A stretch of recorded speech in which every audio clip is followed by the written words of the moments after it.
If we genuinely believe कि private sector has to lead the country, तो private sector को आगे बैठना चाहिए और मिनिस्टर्स और ब्यूरोक्रेट्स को हमें पीछे बैठना चाहिए. I think it's about time, because that's how it works, and that's how we are going to operationalize the private sector leading the country. निजी शोबे को अब इस मुल्क को चलाना होगा. वफाकी हुकूमत का काम सहूलियात फराहम करना और रास्ता हमवार करना है. हुकूमत का काम बिजनेस करना नहीं. हम निजकारी का एजेंडा तेज़ी से मुकम्मल कर लेंगे. वफाकी वज़ीर ख़ज़ाना का पाकिस्तान सऊदी अरब सरमाकारी फोरम 2024 की इफ्तिताही तकरीब से खिताब. कहा, हम बैरूनी सरमाकारी के फ़रोग़ के लिए कोशा हैं. ये यकीनी बनाने के लिए कि आइंदा IMF प्रोग्राम हमारा आखिरी प्रोग्राम हो तो बरामदात में तरक्की और बराह रास्त गैर मुल्की सरमाकारी ज़रूरी है. मोहम्मद औरंगज़ेब ने कहा कि बेहतरीन माशी पॉलिसियों की वजह से इस्तेहकाम पैदा हो रहा है. ज़र मुबादला के ज़खायर में बतदरीज इजाफा हो रहा है.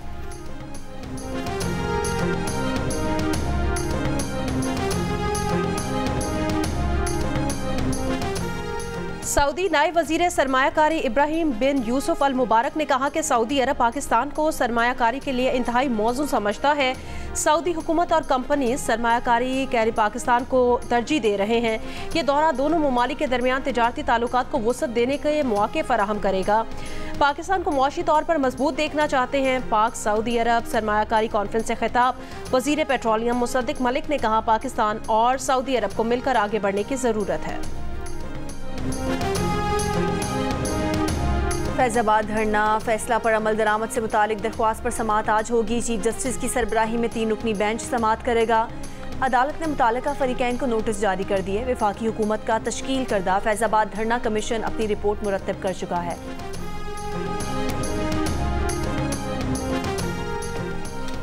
वज़ीर दाखिला 15 दिन में परवेज़ इलाही के हाउस अरेस्ट का प्रोसीजर मुकम्मल करें. इस्लामाबाद हाई कोर्ट का हुक्म, परवेज़ इलाही को अस्पताल मुंतकिल करने या घर को सब जेल करार देने की दरख्वास्त मंजूर कर ली. परवेज़ इलाही को उनकी मर्जी के मुताबिक तिबी सहूलियात फराहम करने का हुक्म. जस्टिस अरबाब मोहम्मद ताहिर ने कहा, परवेज़ इलाही की उम्र 78 साल है. इलाज से मुतालिक मामला भी देख लें. गंदुम खरीदारी के मामले पर तहकीकाती कमेटी का आज वज़ीर आज़म को रिपोर्ट पेश किए जाने का इम्कान.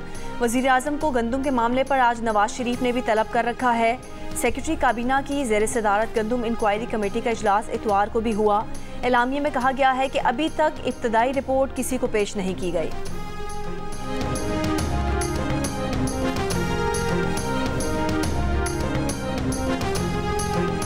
सोशल मीडिया के लिए कानून मौजूद नहीं, लेकिन अथॉरिटी बना दी गई है. जो अथॉरिटी बनानी है वो बनाते नहीं, जो नहीं बनानी चाहिए वो बना दी गई. जस्टिस अतन मिनल्ला के मौसमियाती तब्दीली अथॉरिटी के क़याम के केस में रिमार्क्स. जस्टिस मंसूर अली शाह ने कहा, मौसमियाती तब्दीली पाकिस्तान के लिए बहुत बड़ा खतरा और बुनियादी हुकूक का मामला है. इतने साल बाद भी अथॉरिटी कायम नहीं हो सकी. अटॉर्नी जनरल आए फिर इस मामले को देखेंगे. अदालत ने अटॉर्नी जनरल को तलब करते हुए समाअत में वक्फा कर दिया.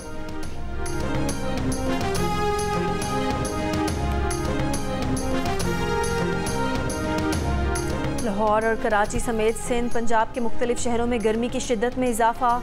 कराची में ज़्यादा से ज़्यादा दर्जा हरारत 38 डिग्री तक जाने और 42 डिग्री जैसी शिद्दत महसूस किए जाने का इम्कान. लाहौर, मुल्तान, फैसलाबाद, सरगोदा में भी 40 डिग्री या इससे ज़्यादा रहने की तवक्को.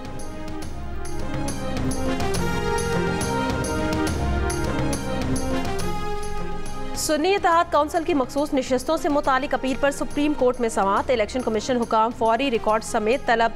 वफाकी हुकूमत की लार्जर बेंच तश्कील देने की इस्तदा पर जस्टिस मंसूर अली शाह ने कहा, अभी तो अपीलों के काबिल समाअत होने पर फैसला होना है. काबिल समाअत होना तय पा जाए फिर लार्जर बेंच का मामला भी देख लेंगे.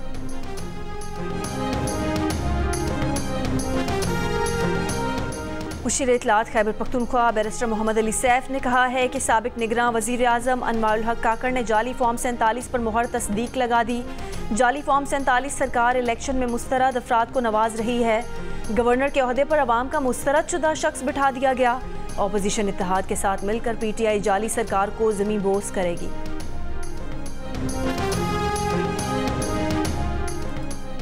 बलोचिस्तान के नामजद गवर्नर शेख जाफर मंदोखेल की हलफ बर्दारी की तकरीब कुछ देर बाद होगी. Chief justice Balochistan high court Mohammad Hashim Khan Kakar नए गवर्नर शेख जाफर मंदोखेल से हलफ लेंगे.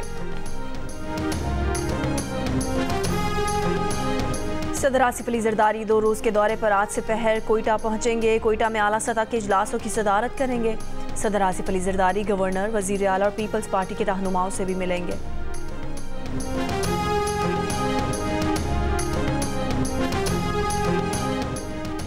साइफर केस में बानी पीटीआई और शाह महमूद की सजा के खिलाफ दायर अपीलों पर समाअत आज इस्लामाबाद हाई कोर्ट में होगी।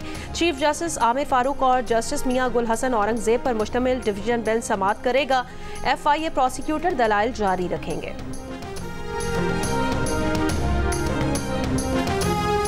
पंजाब सिंध सरहद पर कच्चे में ऑपरेशन मारे गए डाकुओं की तादाद 4 हो गई। मरने वालों में आलम शर और नज़ीर शर भी शामिल। पुलिस का शर गैंग के डाकुओं से मुकाबला जारी। पुलिस पर हमले का मुकदमा सुनो शर समेत 70 से ज़ायद डाकुओं के खिलाफ दर्ज।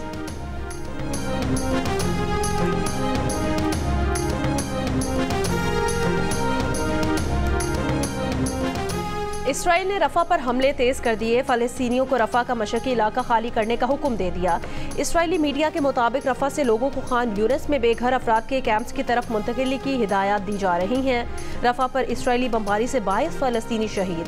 अल-क़स्साम ब्रिगेड के गज़ा इसराइली क्रॉसिंग अबू सालिम पर हमले में 3 इसराइली फ़ौजियों की हलाकत की तस्दीक हुई है। Students are demanding that their universities divest and they have an arms embargo because this university, UCL, is complicit because they are funding the genocide currently going on in Gaza. By the grace of Allah, inshallah, Palestine will be liberated and the people will be liberated and we will see justice for all the bad that has happened towards them. America की universities में Gaza में मज़ालिम के खिलाफ होने वाले एहतजाज का सिलसिला बरतानिया की यूनिवर्सिटीज़ में भी पहुँच गया। छुट्टी के बावजूद यूनिवर्सिटी कॉलेज लंदन के मरकजी दरवाजे पर एहतजाज। शिकागो की डिपॉल यूनिवर्सिटी में भी फ़लस्तीन के हामियों का मुजाहरा। कोलंबिया यूनिवर्सिटी में पाकिस्तानी तलबा के फ़लस्तीन के हक़ में नारे। पहले वज़ीर आला Punjab pink games Lahore college women university ने जीत ली। फातेह यूनिवर्सिटी ने 8 गोल्ड, 3 सिल्वर और 1 ब्रॉन्ज मेडल जीता। 477 पॉइंट्स के साथ पहली पोजीशन हासिल की। पंजाब यूनिवर्सिटी 439 पॉइंट्स हासिल करके दूसरे नंबर पर रही।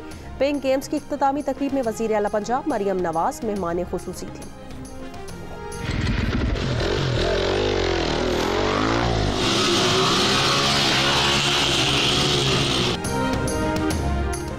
लाहौर में रावी क्रॉस जीप और बाइक रैली का इनेकाद। ख़वातीन समेत 105 जाबाजों की शिरकत। रेस के लिए 35 किलोमीटर तवील ट्रैक तैयार किया गया।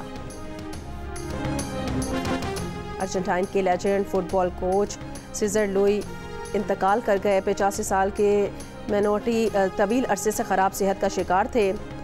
सीजर लुई 1978 वर्ल्ड कप जीतने वाले अर्जेंटाइन फुटबॉल के कोच थे। मेनोटी पाकिस्तान हॉकी टीम के भी बड़े मद्दाह थे। उन्होंने 1978 फुटबॉल वर्ल्ड कप से कबल अर्जेंटाइन में मौजूद पाकिस्तान हॉकी टीम से मुलाकात की थी। उस वक्त के हॉकी कोच वहीद खान से मशवरे भी लिए थे। लुई ने फुटबॉल वर्ल्ड कप में अपनी हिकमत अमली पाकिस्तान हॉकी से मुतासिर होकर बनाई थी।